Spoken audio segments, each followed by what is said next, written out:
हाजिर हूँ आप सभी के सामने लेके एक बेहद इंपॉर्टेंट सेशन जो कि संबंधित है IBPS PO के प्री एग्ज़ाम से। जी हाँ दोस्तों, इस वीडियो में हम बात करेंगे target for IBPS PO pre exam 2020।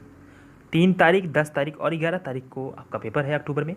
और हमारा यहाँ पे टारगेट क्या होना चाहिए और उस टारगेट को हम कैसे अचीव करें, उसी के बारे में हम इस वीडियो पे चर्चा करेंगे। तो चलिए वीडियो को शुरू करते हैं। चलिए आगे देख लेते हैं। क्वांट सेक्शन और रीजनिंग सेक्शन और इंग्लिश सेक्शन हम सभी को पता है कि 3 सेक्शन एग्जाम में पूछे जाते हैं और इन तीनों का जो मार्क्स डिस्ट्रीब्यूशन है वो 35 मार्क्स, ठीक है, 35 मार्क्स, 35 मार्क्स और 30 मार्क्स होते हैं। क्वांट 35, रीजनिंग 35 और इंग्लिश 30। सभी के लिए आपको 20 मिनट्स मिलेंगे, यानी कि ईच सब्जेक्ट 20 मिनट्स, ठीक है। तो 1 घंटे का पूरा पेपर आपको ये अचीव करना है। अब यहाँ पे एक चीज़ और हम चर्चा करेंगे। चर्चा प्रीवियस ईयर का कट ऑफ जो कि अराउंड था 60 मार्क्स, 59 पॉइंट समथिंग था। हम मान के चलते हैं कि 60 था। अब जो हम आगे का डिस्कशन करेंगे कि कितना हम टारगेट लेके चलें, तो आप में से बहुत से कैंडिडेट ये कहेंगे सर अभी तो पेपर हुआ नहीं तो पहले से प्रेडिक्शन कैसे। तो प्रेडिक्शन नहीं है, हम ये मान के चलते हैं कि जो इस साल का पेपर होगा वो कंपैरिजन टू प्रीवियस ईयर का पेपर होगा, ठीक है। जैसे प्रीवियस ईयर में पेपर था उसी तरीके से उसी के आसपास पेपर होगा। तो इस बार भी कट ऑफ थोड़ा सा हाई रहेगी क्योंकि पिछले साल की कंपेरिजन में इस साल वैकेंसीज बहुत कम है, ठीक है। तो हमारा जो टारगेट होना चाहिए दोस्तों वो होना चाहिए 70 मार्क्स का। अभी हमारे पास जिनका 3 को पेपर है उनके पास 7 दिन का समय है। इन 7 दिनों में हमें जो जितनी भी एसटी देनी है, हमें एक दिमाग में माइंडसेट रखना है कि हमें जो है अपना गोल 70 तक लेके चलना है। तो 70 तक ले जाने के लिए दोस्तों आप सभी को क्या करना होगा, एक प्रॉपर स्ट्रेटजी कि कहाँ पे कितने जोर देना है ताकि हमारा हो जाए। अब दोस्तों देखिए, जिसकी इंग्लिश बहुत अच्छी है, ठीक है, जिसका इंग्लिश में 20 या 20+ मार्क्स आते हैं, उनके लिए वेल एंड गुड। ये अचीव करना बहुत छोटी चीज़ है उनके लिए, तुरंत कर लेंगे, ठीक है। मेरे हिसाब से अगर जिसकी इंग्लिश सही है वो आराम से ये गोल अचीव कर सकता है क्योंकि उसके लिए मैथ और रीजनिंग में 25 मार्क्स लाने बहुत बड़ी बात नहीं। ये सबसे मतलब अगर आप बैंकिंग की प्रिपरेशन कर रहे हैं तो क्वांट में 25 और रीजनिंग में 25, यानी कि इन दोनों में 50 मार्क्स लाना सबसे सरल काम है। लेकिन यहाँ पे बात उनकी फंसती है जिनकी इंग्लिश में 15 या उससे कम मार्क्स आते हैं। तो अगर दोस्तों ये जो पूरा पेपर है ना, ये डिसाइड करेगा आपका इंग्लिश। तो अगर आपकी इंग्लिश कमज़ोर है, आप एवरेज स्टूडेंट है, आपके 15 मार्क्स आते हैं, तो आपको जोर जो है वो यहाँ पे रीजनिंग और क्वांट में देना पड़ेगा। अब सपोज दैट मान लीजिए कि आपके मार्क्स इंग्लिश में 15 आते हैं, तो अब क्या करना है, अब आपको करना है कि अपने रीजनिंग में अटेम्प्ट्स बढ़ाने हैं। 20 मिनट्स में आपको 30 तक जाना है और यहाँ पे 25 के आसपास, ठीक है। ये मैं एग्जैक्ट नहीं कह रहा हूँ, आप यहाँ से कम, यहाँ से ज़्यादा, यहाँ ज़्यादा, यहाँ से कम, ऐसे कर सकते हैं, ठीक है। तो यहाँ पे आपका ये मार्क्स डिस्ट्रीब्यूशन हो गया। बट अगर आप में से बहुत से कैंडिडेट ये होंगे कि सर हमारे 10 मार्क्स आ जाए, बहुत बड़ी बात है ये, ठीक है, तो उनके लिए तो थोड़ा सा टफ हो जाएगा। अब वो क्या डिस्ट्रीब्यूशन कर सकते हैं कि सर हमें यहाँ तो 30 के राउंड जाना है और यहाँ भी 30 के राउंड पहुँचना है किसी भी कीमत पर, ये प्लस चला जाए बेटर है।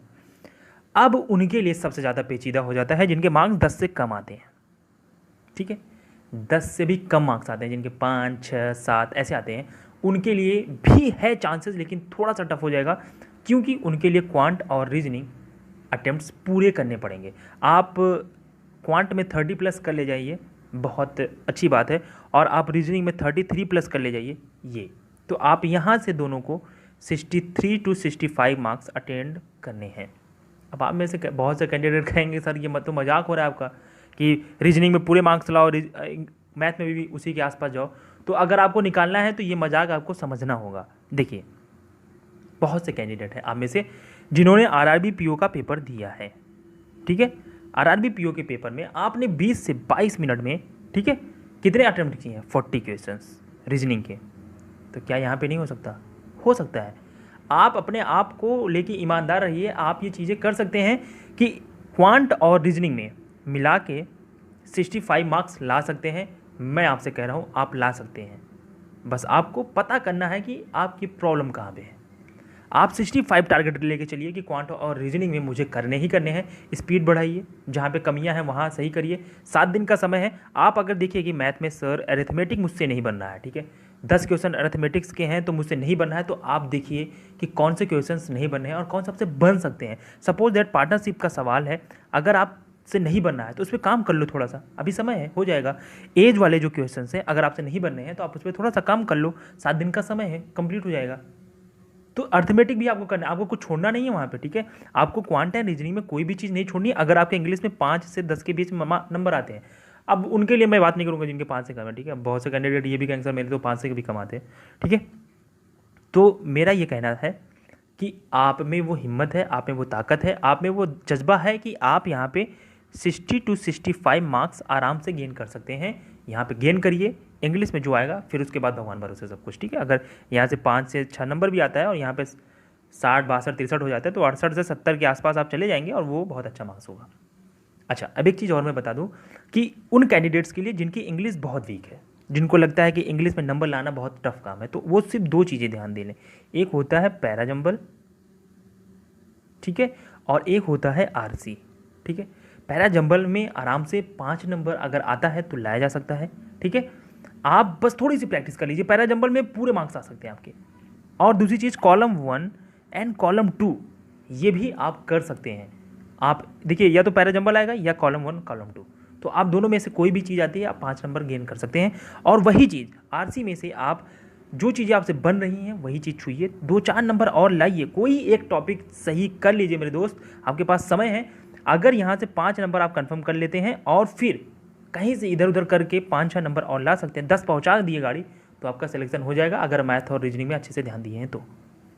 और मैथ और रीजनिंग पे तो अभी तो आप रिदम में रहे हैं, आरआरबी पीओ का पेपर दिया है आपने और आप रिदम में हैं अभी, ठीक है। तो आप क्वांट और रीजनिंग की अगर हम बात करें तो यहाँ पे आप आराम से नंबर ला सकते हैं 60 के अराउंड, ठीक है। तो इसी अटेम्प्ट्स को ध्यान में रख के आप एक एसटी दीजिए मेरे कहने पे, फिर आप बताइए कि अमित सर एसटी में इतने मार्क्स नहीं आए मेरे, ठीक है, कहाँ प्रॉब्लम रही है।